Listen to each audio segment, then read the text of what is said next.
Welcome viewer, I am Murugan S. This video tutorial describes how to disable recommended apps on Start menu in Windows 11. Click Start, Settings.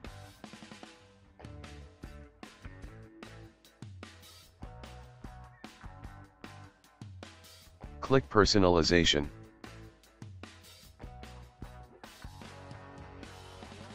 Click Start. Turn off Show Recently Added Apps.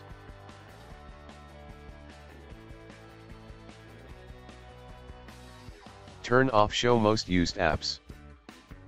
Turn off Show Recently Opened Items in Start, Jump Lists, and File Explorer.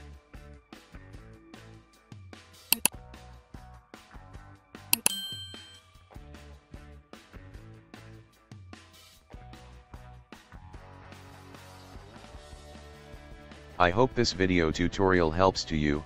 Please like, share and don't forget to subscribe my channel. Thank you very much. See you next video.